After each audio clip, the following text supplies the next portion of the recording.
Hey, what's up everyone? Welcome back. Yep, it's probably been a while since you've heard my voice, but I'm still here. I'm not getting impersonated or anything like that.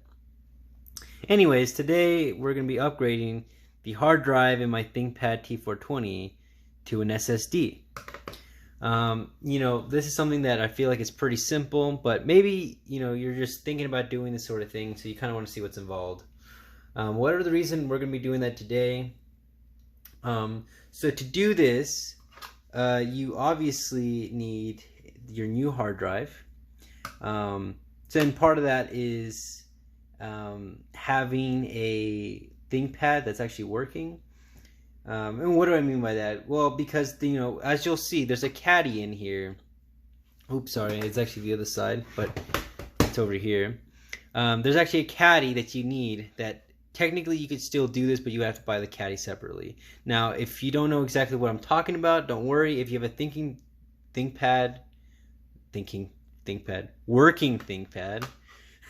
a thinking workpad. If you have a working ThinkPad, all you have to do is buy a hard drive. Now, I know there's specifications for the kind of hard drive that you can use. I'll put a link into this one. Oh, wait, there we go. That's what I was looking for. 2.5 inch SSD. So you want to get a 2.5 inch one because there are bigger ones, and if you get a bigger one, it just might not fit.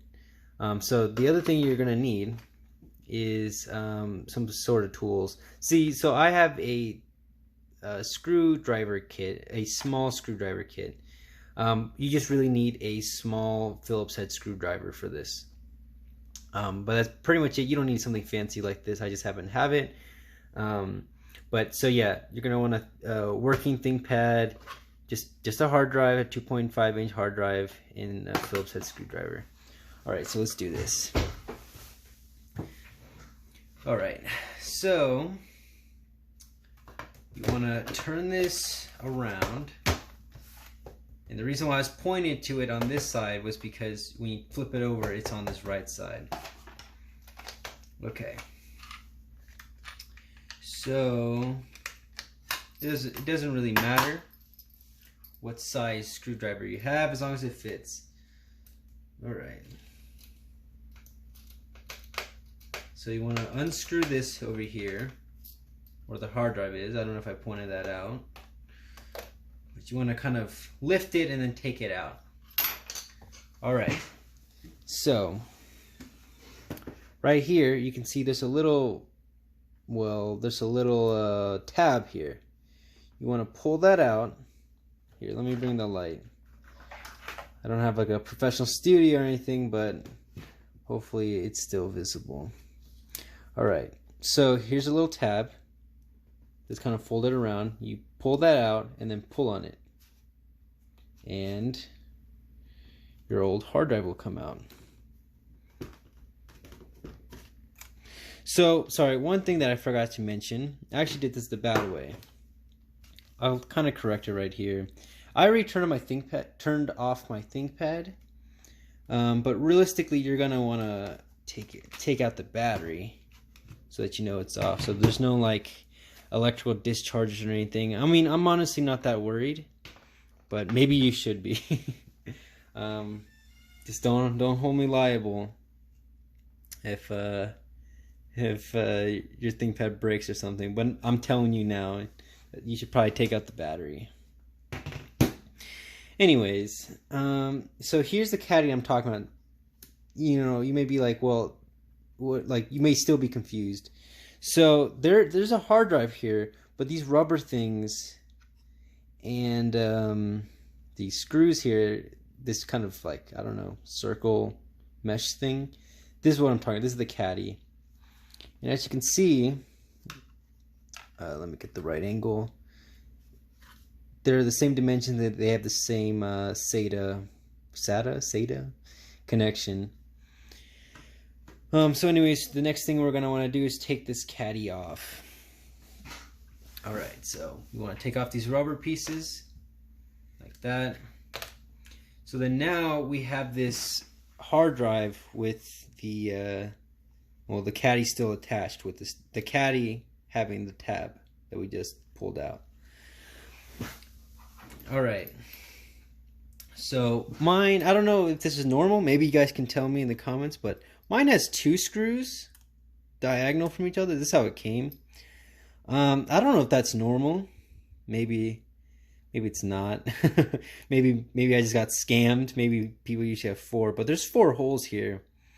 But anyways, what I'm gonna do is just unscrew these screws here. So be careful. It's very easy to lose them, which is maybe what the previous owner did. Maybe they lost them. I'm not sure. I don't know if I already mentioned, but this is a 160 gigabyte hard drive, and I'm upgrading it to a 1 terabyte SSD. So, all right. So I took that off. So here's what I'm talking about. These things they're more or less the same here. But like I said, this one's an HDD. This was an SSD. So let's put that away. You know, this is nice because if, let's say, this could be a nice backup, you know, of your old files or something like that. Let's say something went horribly wrong. You reinstall Arch or whatever OS you use. Let's say you reinstall it. There's always that backup there. And I didn't do it right. So you want to match up. See, there's holes here. You want to match up the holes. There we go. See, you want to match up the holes with the holes that are on the caddy. So the caddy basically makes it where it'll mechanically fit. And what I mean by mechanically, like, you know, there's maybe a lot of people, maybe some of you that know electrical hardware know that, okay, well, you know, there's grounds, there's power sources, there's signals for this and that. But when it comes to actually how things connect, mechanical properties are important. They make sure that connections fit snugly so they don't come loose. So essentially this is what this is this kind of, I guess, piece that where it makes it easy to remove things that you saw with the tab. But more importantly, it makes sure that when you put this hard drive in your ThinkPad, it sits snugly in there. Especially for something like SATA, like that's not something that you want coming disconnected. Especially if that's where you're running your operating system off of. So there we go. We want to put these rubber things back on. Like I said, they're kind of achieving the similar function of securing it inside this hole, basically. Yeah. Let me get some better lighting on this. Oops. Well, maybe I'll cut that out. I'm not sure. All right. So, trying to get some light. There we go. It's not very much in focus, but you can see where the, let's say, the shorter connection and the longer connection are. And we basically just want to line it up. I mean, I've never messed it up, so I don't know what would happen. I guess it just wouldn't boot. I don't know.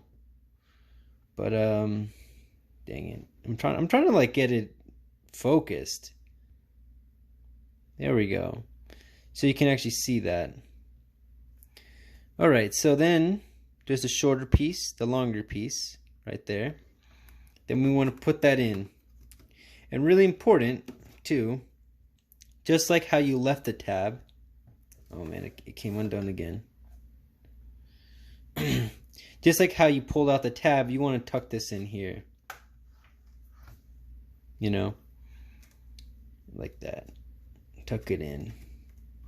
And then push it down until it's secure. Don't be too forceful, but you can hear it come in. All right. So we're almost done here, because really the only thing we have to do left is put back this cover.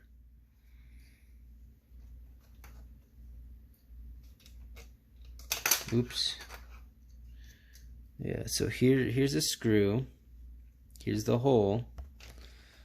put that here, kind of line it up, because you know there's like these tabs. I mean, I'm not really well versed in these kind of mechanical terms, but basically like there's these tabs underneath, so this, you kind of just like slide it in here, you know, like so.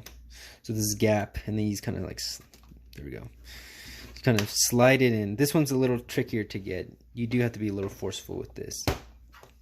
I mean, but the thing is, if you're a little forceful with this, it doesn't really matter, because if this breaks off, you know, you could still cover it with something else. I'm not saying break it, but I'm saying like compared to the actual hard drive breaking, it's not as important. So you can be a little forceful with this. And then you want to screw this back in. And you know, realistically, what we should have done is taken out the battery, but you know, we're gonna end with it. All right, so it's secure. You can see it's locked. Well, I don't know if you can. There we go. It's locked into place. All right. So there we go. Should boot.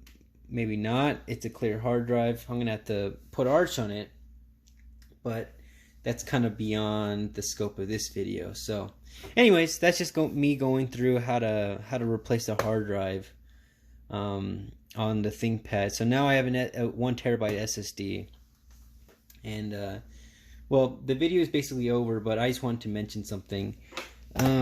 So I told you, sorry, I'm just reading this. Yeah, I'm pretty sure it was 160. It doesn't really matter.